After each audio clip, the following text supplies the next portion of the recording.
It's the perspective.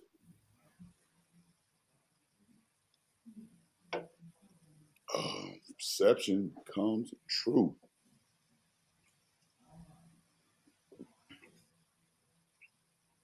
See on here if we got action.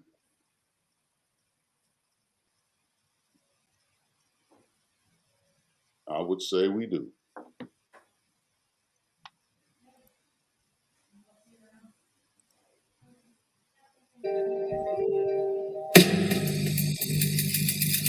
Oh. I brought you something close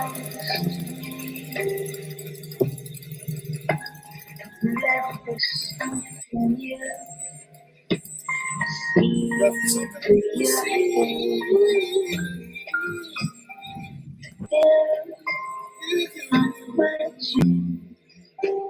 there's nothing to do but believe. Just believe. You're tuned in to Hits 107.3. No one knows hits like we do. Joint so fresh, you gotta Shazam it. Coming through loud and clear. It's Power 102 Jam. It's our perspective. Represent comes from truth. Respecting you on love. Right or wrong is what you chose. Perspective. It's just the point of view. The odds and the outcome based on how you move. It's our perspective. Represent comes from truth. Respecting you on love. Right or wrong is what you chose. Perspective. It's just the point of view.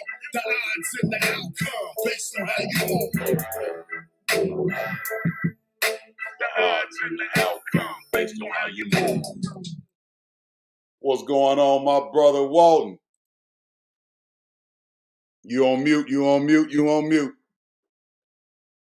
My bad, I'm trying to turn my mic up. I'm trying to turn my mic up. Give me a second. I'm gonna get it though. I'm gonna get it. Yes, sir, yes, sir, yes, sir. Good evening, Mr. Kale.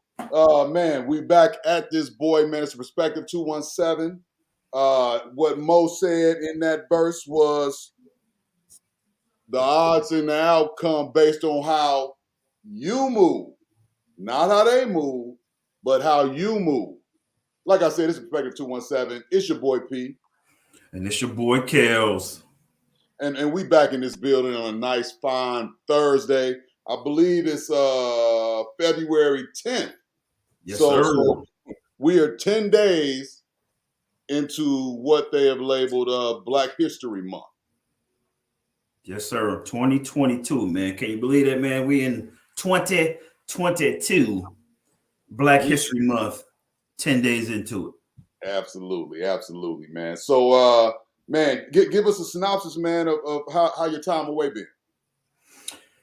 Man, busy, brother. It's busy, man. You know, just trying to, keep things right and tight at the home front, man.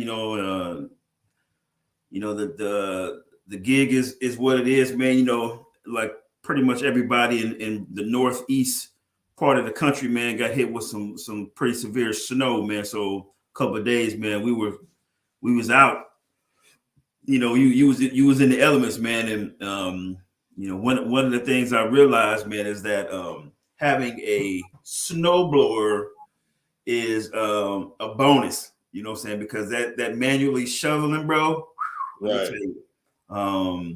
It could be a workout, man, but I'm very blessed that, you know what I'm saying, my neighbor next door, man, and was able to come down there and, you know, bless the driveway, man, so we can get in and out of this thing, man. But yeah, otherwise than that, man, you know, just trying to make it through the weather, man, and everything else, man. But, you know, like I always say, man, you know, 10 toes down, man, you know, things ain't perfect, but we still here to talk about it, man. Still blessed. Let's keep this thing rolling. Absolutely, absolutely. We had a little bit out this way, man. It hit us and still shut us down, though. We probably only had maybe 8 inches or so. Everything shut down around these parts. Yeah, I mean, I know you say only, but you know, in some areas, you know, 8 inches, man. That's like you might as well just say like 12 feet of snow. You know what I'm saying? Right. Prime example down in the ATL. Beans, Paul Graves, what's going on? He said, "Talking about it's an ice tray up there."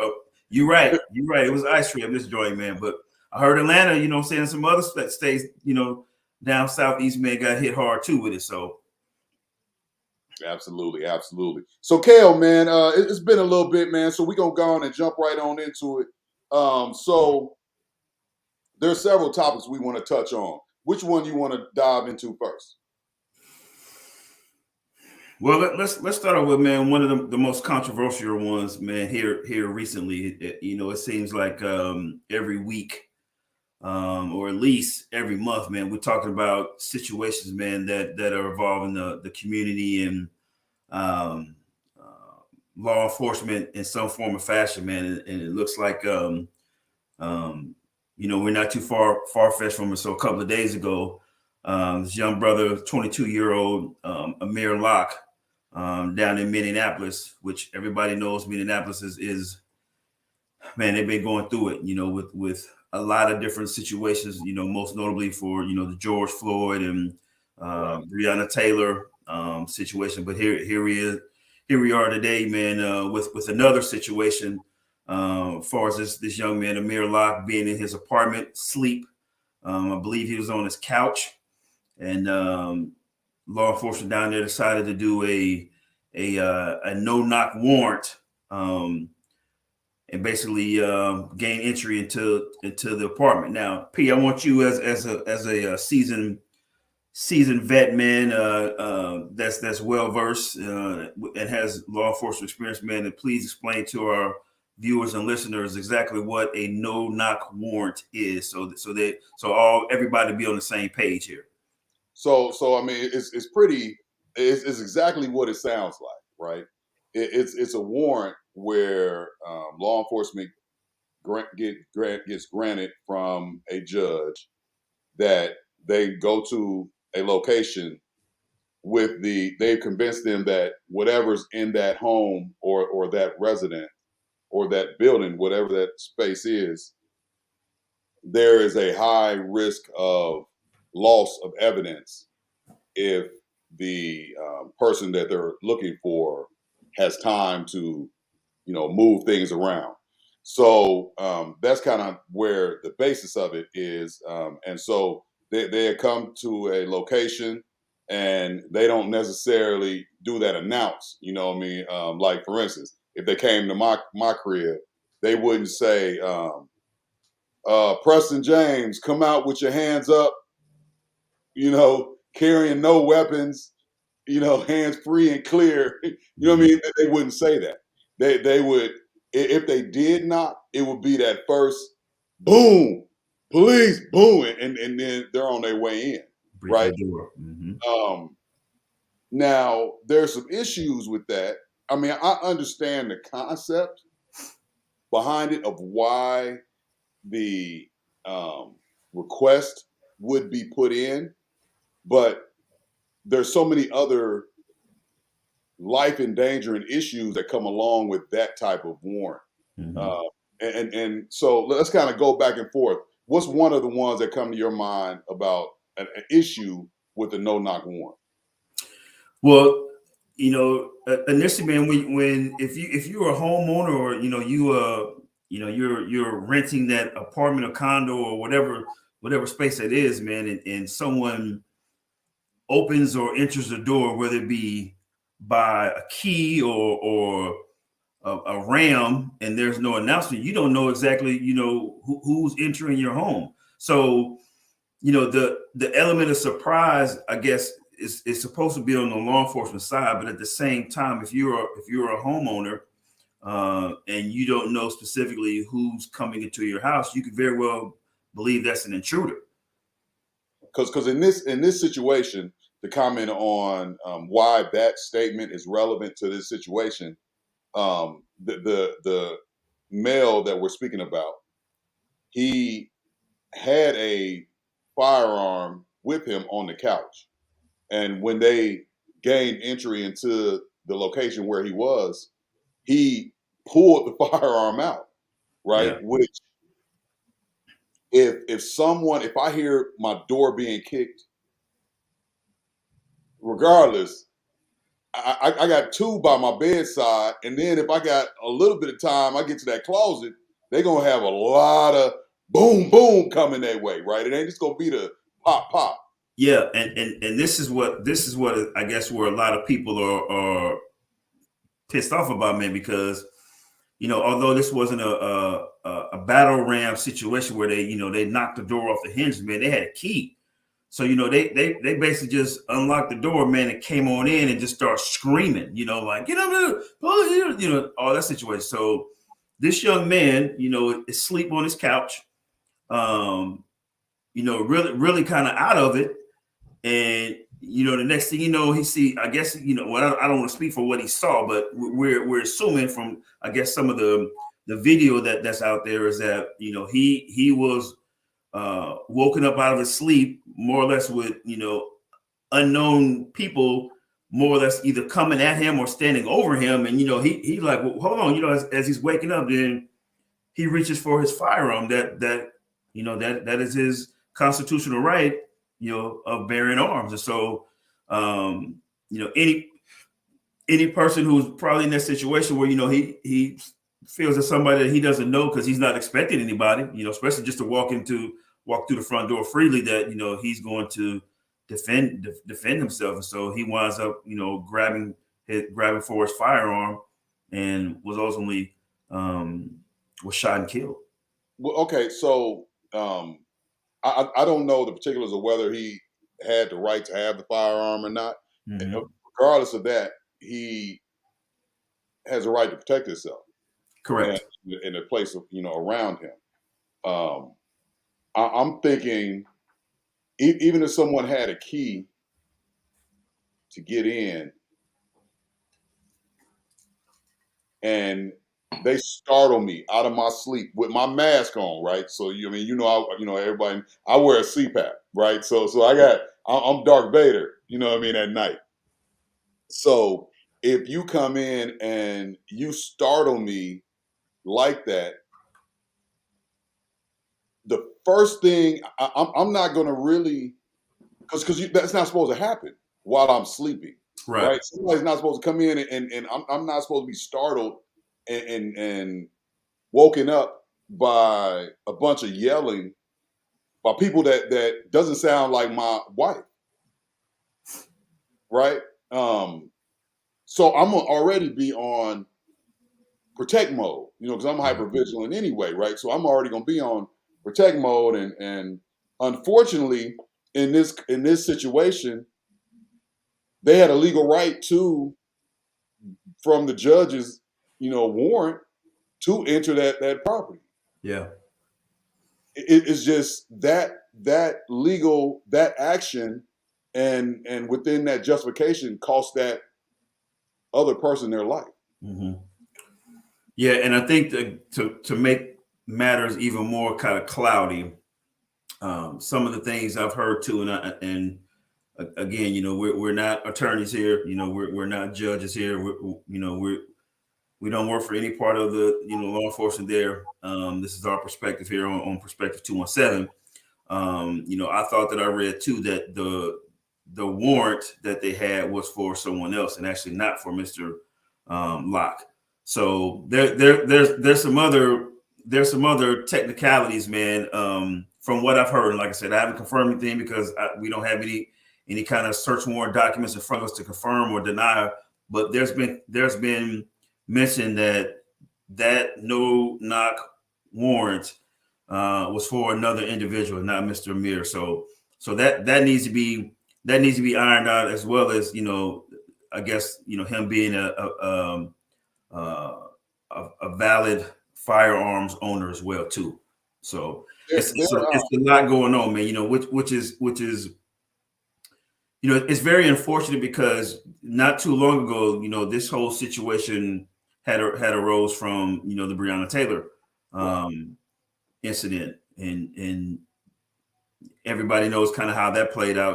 Kind of the same ordeal, and they say they knocked, and then of course Breonna Taylor's boyfriend, who they thought was the subject, was not the subject. It was another situation that it was misinformation on the warrant. So it's just kind of another bad play.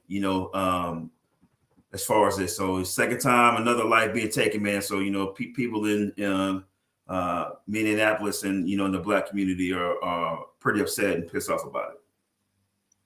Yeah, it sounds like, I mean, rightfully so. I mean, at least they need to find out what's going on. It sounds like there needs to be some changes in their procedure. I mean, like you said, we're not attorneys. We don't work for those departments. It's just the no-knock warrant. What's the cost risk? I mean, what's the benefit risk? Way out, right? Yeah. Of that type of warrant. Yeah, because mostly, isn't it? I mean, you're asking for permission to enter to be able to preserve evidence, right? Because you feel that if you knock and announce yourself, then the person on the other side of the door will have time enough to either destroy or get rid of evidence. And so, that's the whole mindset behind the no-knock warrant, is to be able to make entry in a quick fashion in order to preserve the evidence that you're there looking for. And then, of course, the warrant gives you that authority to come in and search wherever you specifically say. So the benefit of it is being able to have that access to, for fast, I guess, entry into that area. But again, like you were saying, like what are the, what are the cost of it? I mean, you get in fast, but is the cost of it, man, taking someone's life? I remember at one point, I don't know how that process went. I don't remember how that process went, but at one point I remember them working with the water company, right? Because they were thinking that people was going to flush things down the toilet, right? Mm-hmm. And they were working with the water company to get the water cut off. And then they would put they had like a blocker or something that they would be able to put in to where whatever they flush would end up right at this one set location and they could stop it. Mm-hmm. Now, I would bet that that's gotten a lot harder to do nowadays, right? But that's another option, right? You know what I mean? If you're worried about stuff being flushed, right? For instance, cocaine, you know what I mean, or you know what I mean. Even if they flush weed, I mean, why you after them for weed? Really, for a no-knock warrant? I would think a no-knock warrant would be for guns. Things that are higher in the threat level, right? Which you can't flush a gun, right? But you can get to it quicker, right? Gerald said, "Wow, even blocks, they still got one good flush. Yeah, you got one good flush, but it's going to stop wherever that block is, right? You know what I mean? It's not going to go past that." That block, but that is kind of interesting. So I mean, there's other ways, man. So dealing with this no-knock warrant situation. Another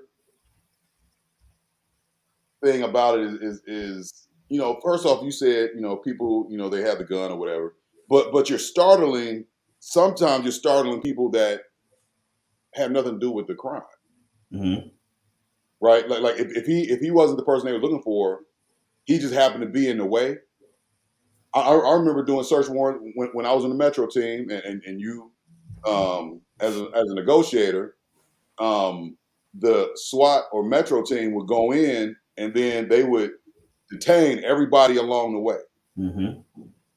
Within the crib, right? So if there's kids in there, they're being detained.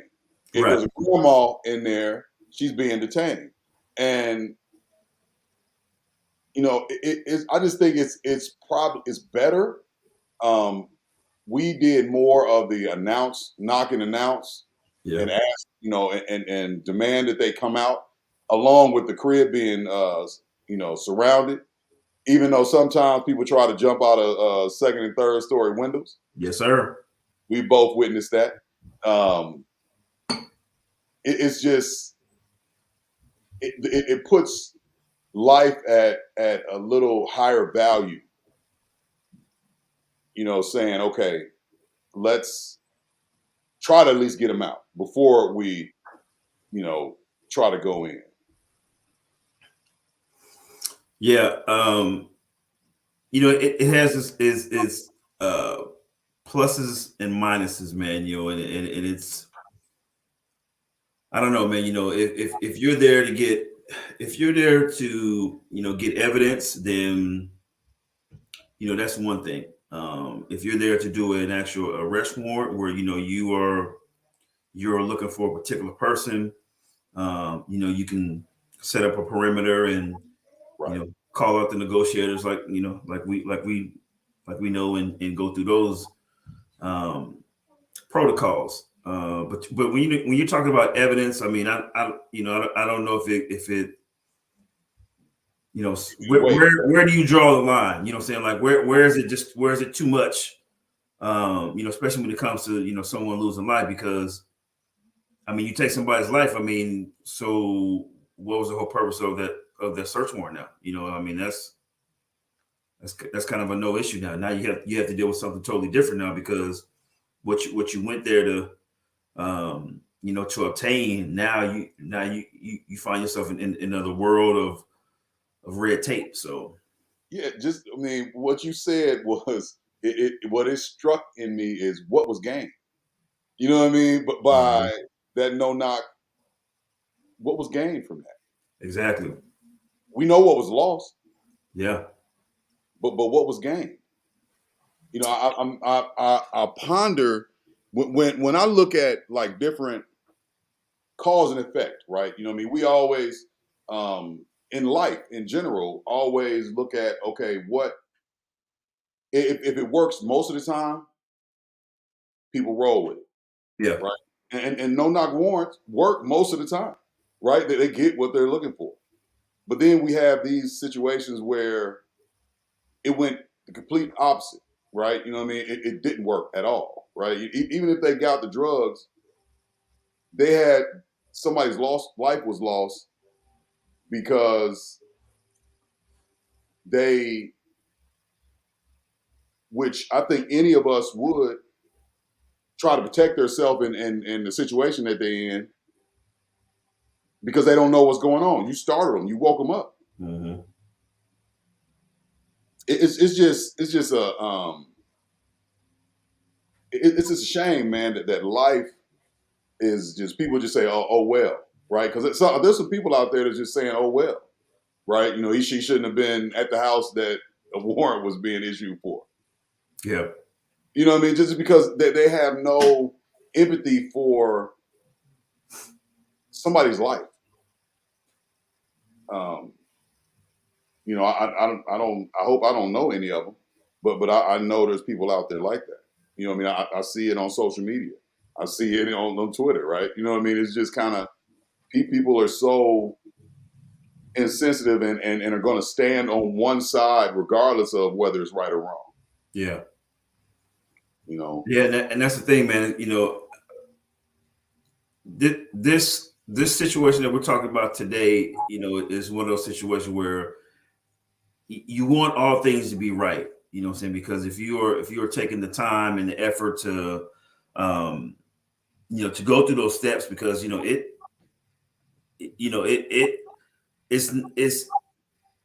it's very challenging at sometimes to get warrants granted. You have to have a lot of variables in place in order for a judge to say, okay, this looks right, or this is what you're going to get. So it is a process. So you would expect that whoever is seeking that warrant, man, would be thorough enough to know, hey, listen, it is a possibility that we put ourselves in danger as well as the other person in danger, and so there should be a safety plan. You know what I'm saying? Now, that doesn't necessarily mean, you know, just because you have a safety plan, it's gonna go down like that. Because you know, Right. we know very well, man. You know, things change, you know, in the snap of a finger. You know, when you're dealing with people, so we understand that. But at the same time, you want to make sure that the time and the effort that you put into this, man, that you at least at the very minimum,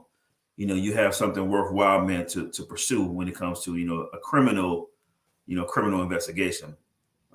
So it's gonna be tough, man, because you know from this point they're gonna have to go through the civil lawsuit here, you know, try to, you know, basically, you know, right that wrong, man, and say, hey, listen, you know, we weren't intentionally trying to do this or whatever, and I'm not trying to speak for the department by no means, but you know, this is something I'm sure they weren't anticipating, but now they're gonna have to deal with it because again, you know, another loss of life has happened from that police department in the same kind of manner that just happened here, literally not even a year. So they're right back in the spotlight.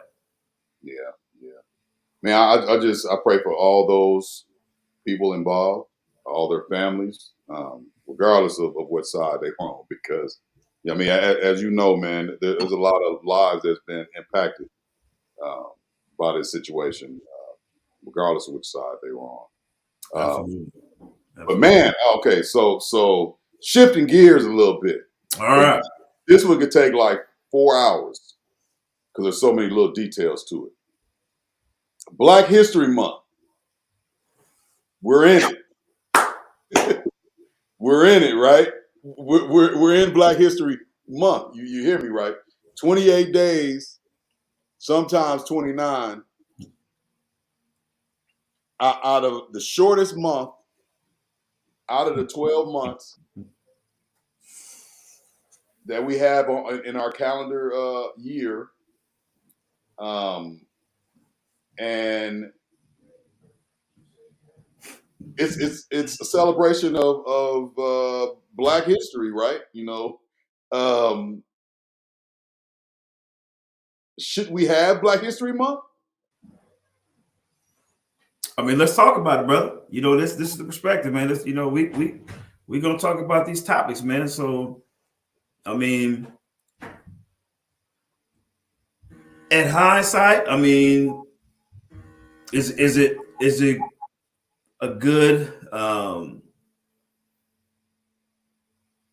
is it a good celebration for us?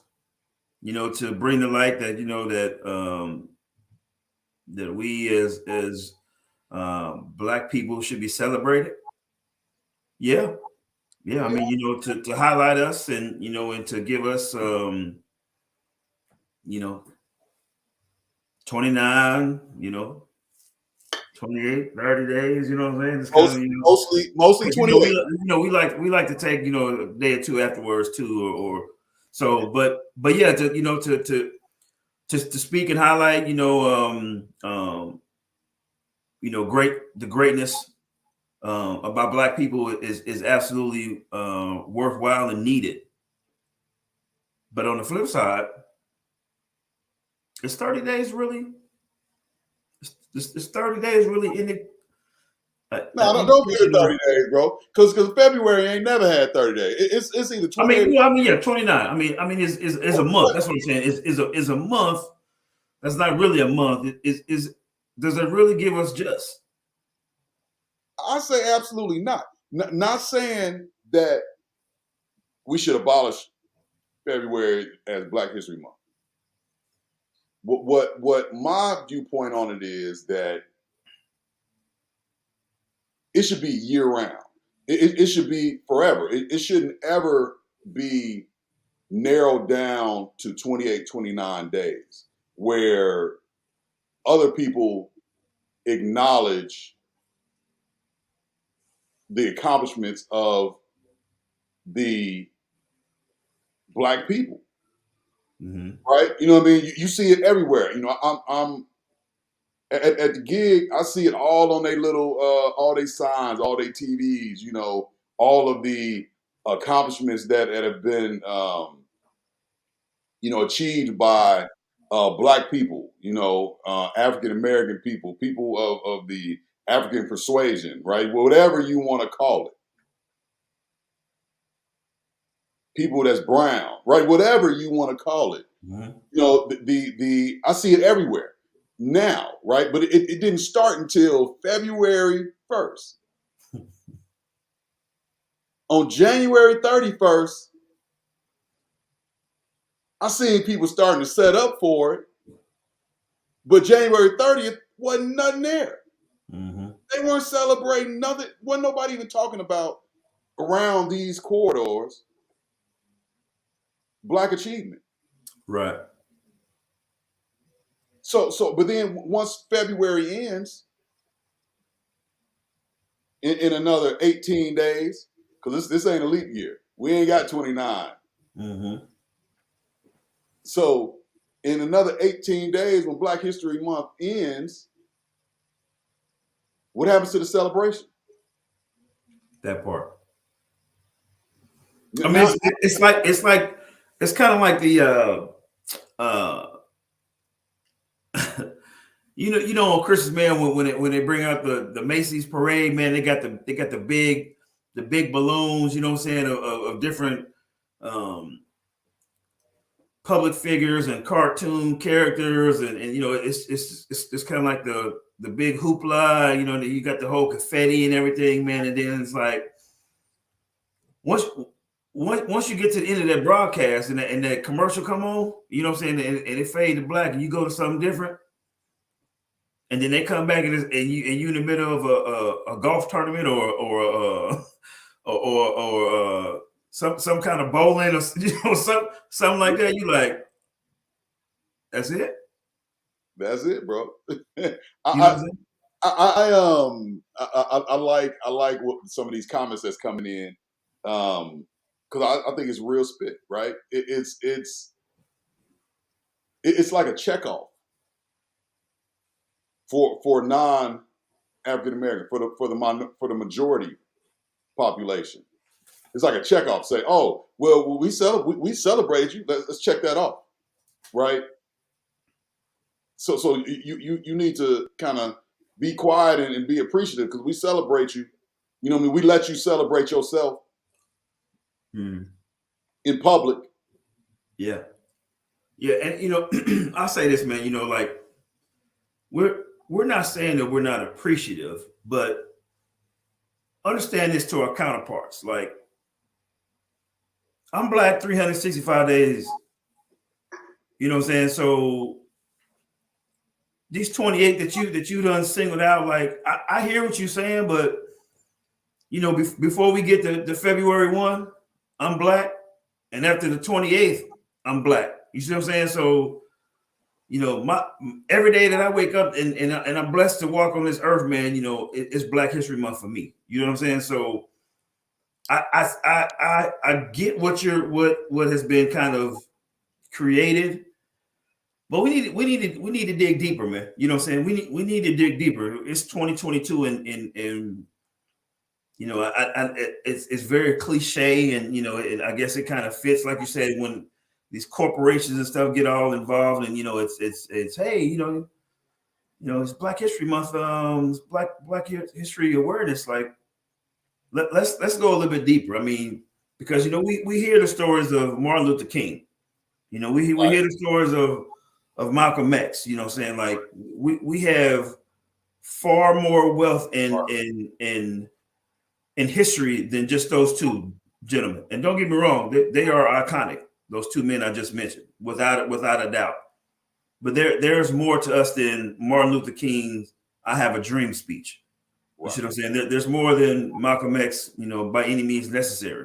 Because Black History Month, I mean, that those are what's being televised. You got that speech, and I mean that again, we're appreciative of it, but understand that it's a lot deeper than just these 28 days that has been categorized for Black History Month.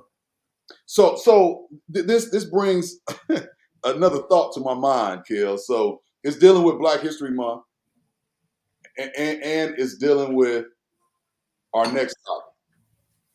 So former U of I head coach. Got the head coaching gig for the Texas. For the Houston Texans, and it just happened to happen in Black History Month in February, after a lawsuit was filed by another African American coach from Miami for discrimination. Mm-hmm. Now, we met Lovey, you know what I mean? Great dude. But doesn't that seem kind of odd that let me dangle this black coach out here, you know what I mean, that wasn't really in the running to be a head coach again. Now we're kind of pushing him up there because he wasn't even on the list of the names that they were talking about. And then they just kind of got shooed out, and they happen to be non-African American coaches. They get shooed out, and now Lovey's in that spot. I mean, I'm happy for Lovey. It just seems a little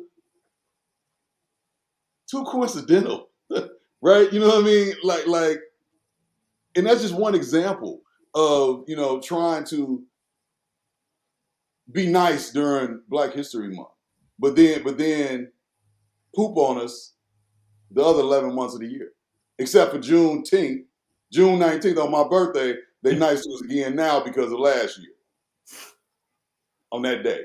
But the rest of the month, man, this whole Lovey Smith situation, man, you know, again, you know, much big shouts out to Lovey, man. You know, congratulations, you know, on getting the head coaching job down at the Houston Texans. But I mean, like you said, P, I mean, is he about to walk into a cage where there's like a stake hanging from the ceiling, but behind the darkness is a tiger and a lion waiting on him? I mean, is he really walking to a situation where he's going to be successful? You know, I mean, they just fired the coach that was there. You know, they didn't give him a whole year, man. I mean, it's like, he didn't have a whole year, right? Yeah, I mean, you know, they gave him one season, man, and you know, this guy walked into a situation, man, that was in the toilet. You know what I'm saying? So how are you expecting anybody to come into that situation where you have your main star, right? Deshaun Watson, gone. You know, he's got some allegations that he got to deal with. You know what I'm saying? So he had a picture. Then you got your superstar wide receiver, DeAndre Hop. He gone. You know what I'm saying? So you walk into a situation. Oh, then you got JJ Watt. You know, the top defensive lineman. He gone. So you're basically dismantling your team, and you want a guy to come in and try to reshape this organization within 1 year. Okay, so that didn't happen because everything happened like I just said. And now you got Lovey Smith, who's coming from U of I, right here locally. You know, Lovey had an opportunity. I don't think he had a long enough opportunity, but you know, he had 3 years here. 3-4 years, yeah. 3-4 years. I think he would have probably needed 5 good years in order to get some real quality wins. But I mean, he was moving the program. Wasn't fast enough here, man. You know, we want wins now. We can't wait around for another 5-6 years. I get it. So now he gets hired as a Texas coach, man. And it's like, not just a coach, but the head coach. The head coach. I mean, is that merit? I mean, you hired him because you feel that.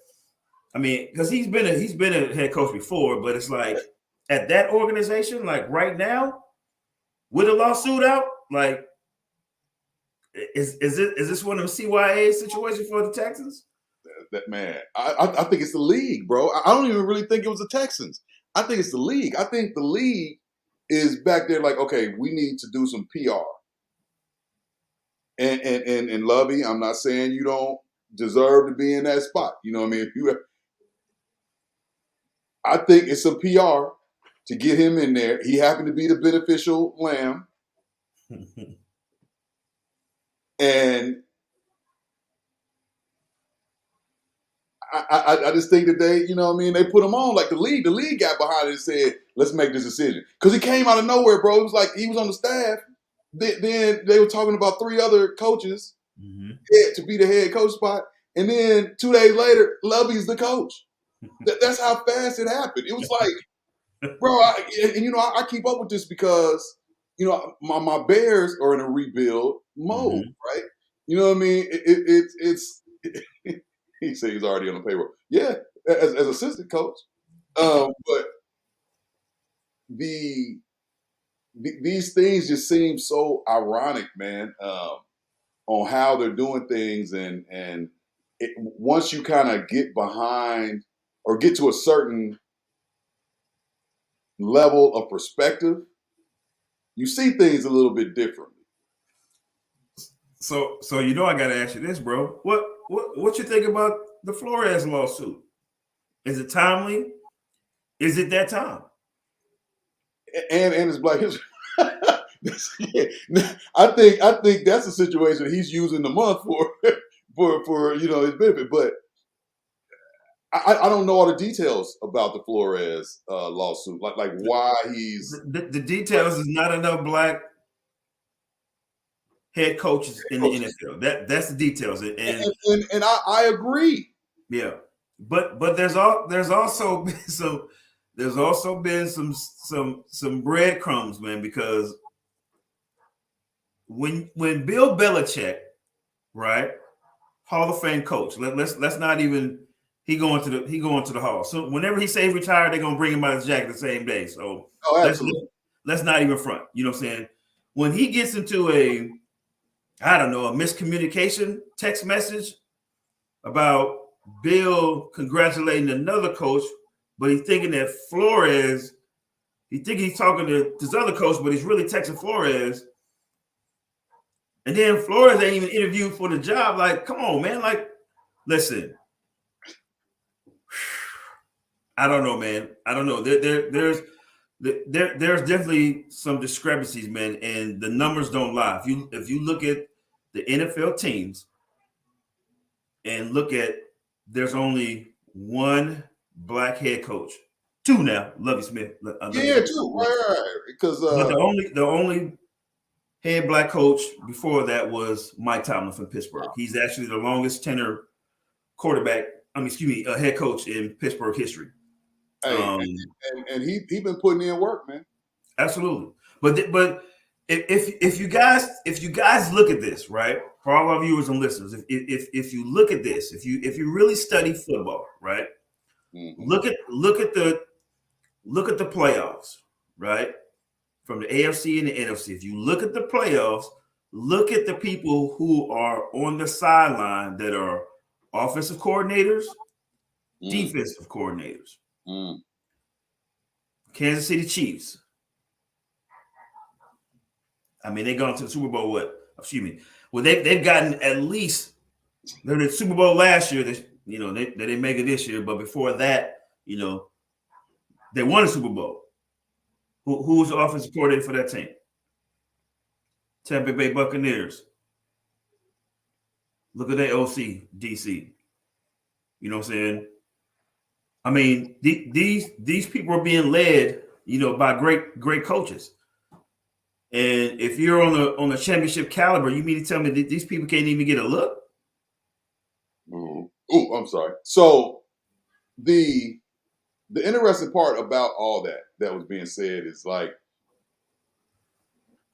I don't remember who it was, whether it was Randy Moss on one of the pre-games was talking about how the owners are not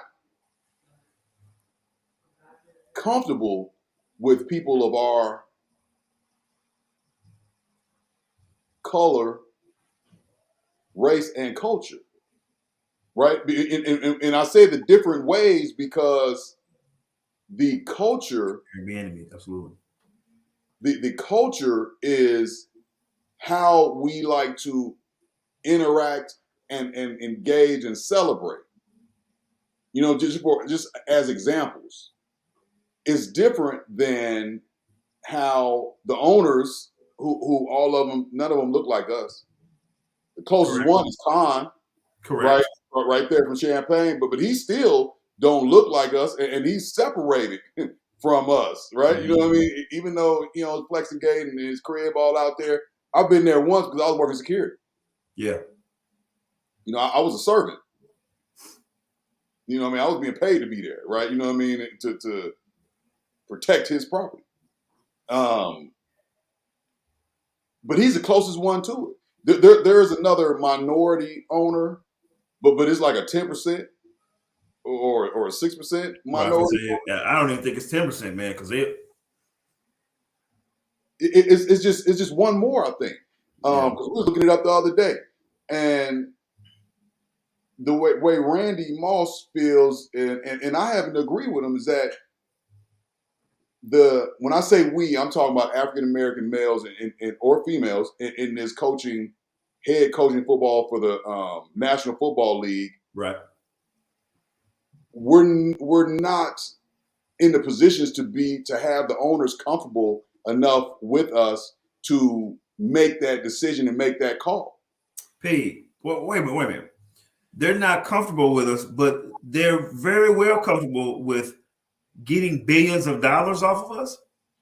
What's the difference between putting somebody in charge of something that makes you money or having them run the race that's making you money? But I get that, but at the same time, if you're not producing W's, right? Yeah. If you're not producing W's, because when we're talking about the National Football League, you got to get W's to, you know what I'm saying, in order to solidify your organization as being one of the greats, right? You're absolutely right. And if you're not comfortable with people of color who are 85 to 90% the composition of your team, right, and you feel it's okay to take losses because a guy looks like you who is maybe subpar qualified or doesn't even have a winning record, you know what I'm saying? A 500% record. Like, I mean, what are we talking about here? I mean, so they get rid of them and put another one. Like you said earlier, people don't like to change. Yes. You know what I'm saying? I would rather stay on this same path where I get kicked in the butt every 5 or 6 steps than get off that path and walk in the grass. You're right. Because they got the fear of stepping in that dog poop. Getting that smut on their name, their reputation. What do I agree with Paul was talking about? What do we know about our human nature of society here in the United States? I can't speak for other countries. Who do we gravitate to as individuals? Who do we gravitate to? The people that we look like. The people that we look like that we have more in common with, right? Or that we think we have more in common with. What makes them any different? It's a business, but who do you tend to trust a little bit more? Even if the other person is more qualified, who do you tend to trust a little bit more? But see, that's the problem, though, is because the PR people are saying we're going with the most qualified people, which we know good and damn well that's not the case. You're not going with the most qualified people. You're going with the people that you are most comfortable being around. And so if that's what you're going to do, then have your PR person say that. Sure, you're going to lose some business, you're going to lose some fans, you're going to do all that, but that's just being full transparent so that people know that, hey, well, listen, if this how this owner feels then I know that, you know, I'm going to do one or two things. I'm going to rock with him, or I'm not going to rock with him. But to sit here and say, we're selecting or we're searching for the most qualified person or candidate, which is completely false, and the numbers back it, then there needs to be change. Most qualified candidate that fits in what we want. If you don't fit in what we want, you're not the most qualified candidate. Police departments do it. There may be some very high quality candidates, but they don't quite fit in what they want. So they pull these people, and these people turn out to be like them. You know what I mean? They want people like them. The people in charge want people like them. They want, they may not say, okay, I need you to be exactly like I am, but you need to have some of the things that I like to do, some of the things that I like to be, some of the things that I want to maintain and keep this status quo. And if you got billions and billions of dollars, you so far removed from the general public, you in the top 5% of the population of people, you don't even have to deal with people. You have people that deal with people. You have people that have people that have people that deal with people. So why do you care? If you lose $7 million, what does that matter to you? Because your PR wasn't full transparency, right? You know what I mean? It was what I want you to hear. It's just, man, this is another one that could go on for 4 hours, right? But I want to talk about a higher note. You know what I mean? 'Cause we don't get to do that very much, Kel. Super Bowl this coming Sunday. Okay. Who we got on the table? So we have not the Kansas City Chiefs, and No, not sir. the Tampa Bay Buccaneers. No, sir. We have the Los Angeles, who I keep wanting to say St. Louis, but Los Angeles Rams, LA Rams. and the Cincinnati Bengals. Them Bengals. Ain't been there Cincinnati. 30, was it 35 years, 30 something years? Yeah, it's 30 plus something, man. 30. It's been a long time. I think it was the Icky Shuffle. I think is when the last time they made Icky. His knee's so bad now, boy. He can't. He tried to do that shuffle, man. It look crazy. It ain't even the shuffle no more. It's like the Icky Stumble right now. Hey, the Icky Stumble. I like that. That's a good. You got to tag that. But so I know who you're going with, but I'm gonna ask this for the public anyway, man. Who you riding with on Sunday? All right, man. So listen. I'm gonna give my analogy here, right? Okay. So, two quarterbacks, right? We got Joe Burrow, LSU, champion, right? Heisman Trophy Award winner, right? Yes. First year in, devastating injury, right? Yes. Didn't get to complete his rookie year. Right. Has surgery, fights back, comes back this season, and wheels his team, man, to some W's. You know what I'm saying? Some other players showed up, right, and brought their talent in the spotlight, and the team gelled, right? Yeah. The team gelled. And so Joe Burrow and the Cincinnati Bengals, man, this would probably be a story in the book, man, that would probably be like timeless to have this. Everything that Joe's accomplished at this time, man, for the city of Cincinnati, the state of Ohio, man, it's kind of like the whole LeBron thing, like Cleveland, right. That situation, because they ain't won a Super Bowl in like 30 plus, and The only people who've done it where they won college, Heisman, national championship, and Super Bowl are all Joes.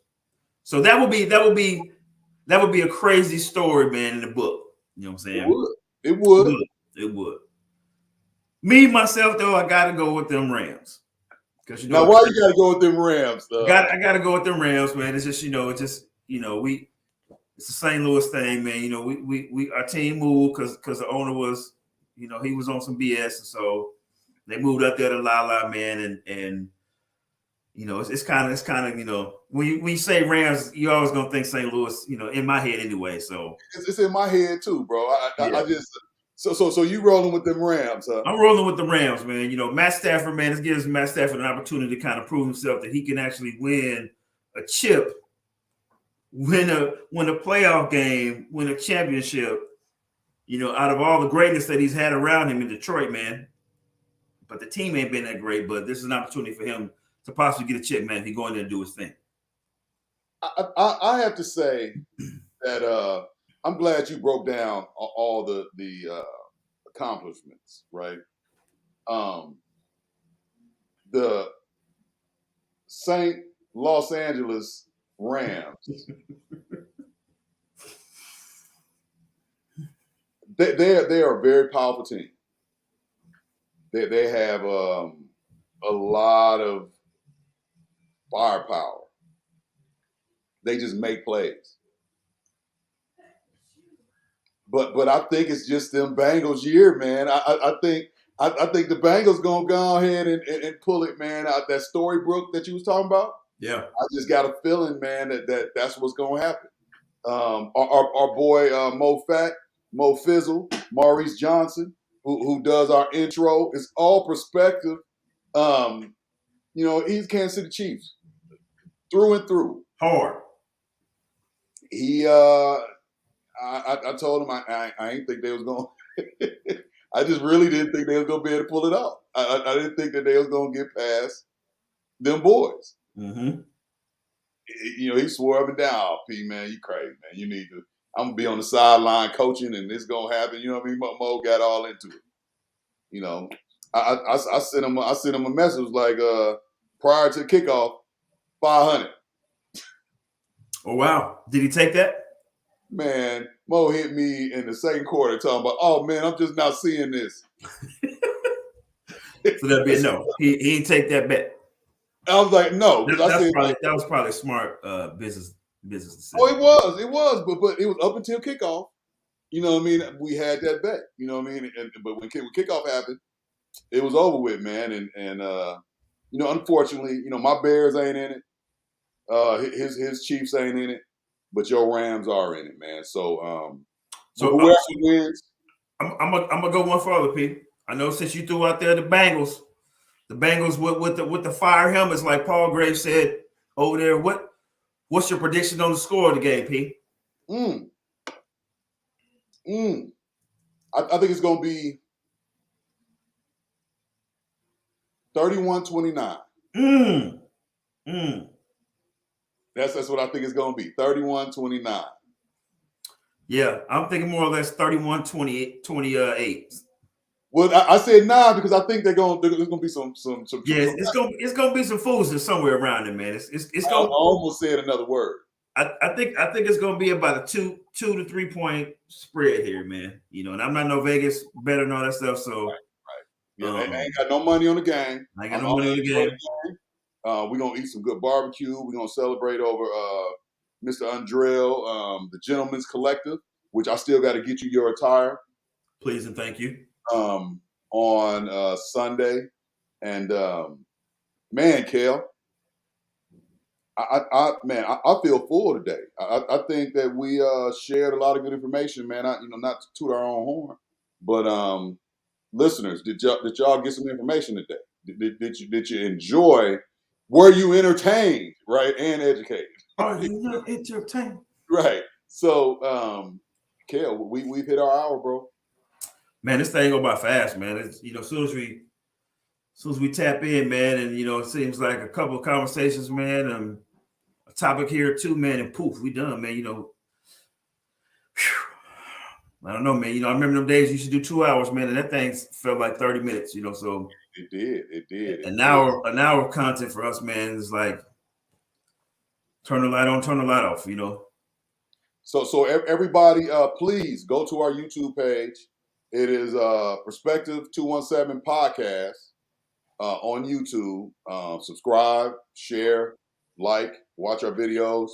We're going to start doing more snippets, like little short informational bursts.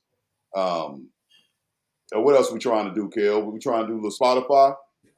Yep, trying to get linked up Spotify, Roku. You know, there's some other major things coming up too. So, all right. So hey, you know, if y'all like what y'all got coming, man, support us. You know what I mean? Because we're gonna keep trying to deliver this info. yeah. Shout out to all my kings and the queens. Absolutely. Normal Life, the movie. Be looking out for it. Normal Life group. Raw Battle League coming. It's a bunch on the stove, man. Bunch on the stove. So it's coming out. It's coming out. Well, Kel, we want to stay true to our time, man. So it's the Perspective 217, and we out.